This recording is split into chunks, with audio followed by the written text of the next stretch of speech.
King Solomon had it all: wisdom, popularity, and riches. And it was all because God had told Solomon, "As long as you and your sons respect my commands, you will continue to have the throne over all of Israel." And for most of his life, King Solomon was a very good king. God gave him great wisdom and leadership over his people, and God gave him unbelievable amounts of riches too. Solomon was the smartest and richest king of all time. As long as he followed God, Solomon remained on top.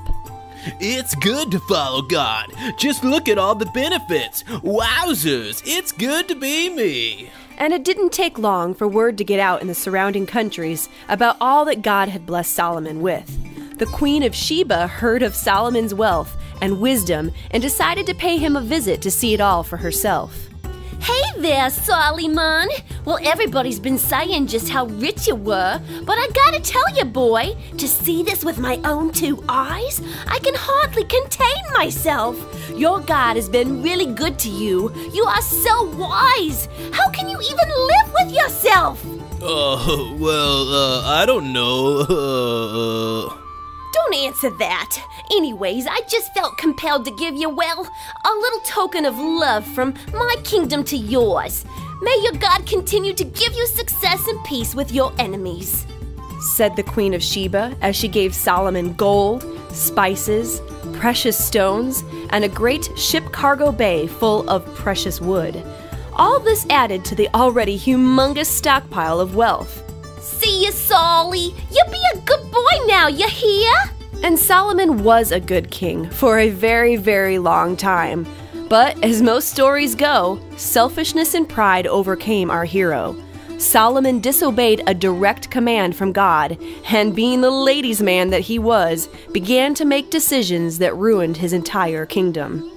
Okay, so I've got 1,400 chariots, 12,000 horses, so much silver I've lost count. I've got a temple, a fleet of ships that brings me gold every year, yada yada yada. The list goes on. Boring. I want more. Solomon had it all, but he was used to the royal treatment.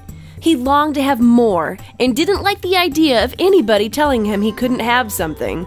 He had forgotten what God had instructed him. "Solomon, you must not marry women from other nations where they worship other gods." But Solomon did not listen. He took over 1,000 wives from other nations. The wives talked him into worshiping their idols, and sure enough, God allowed the kingdom to fall to pieces.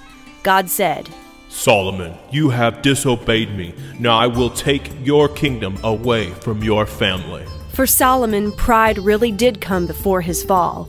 If he only would have remained humble and obeyed God, he would have been able to remain the wisest and the wealthiest of all kings.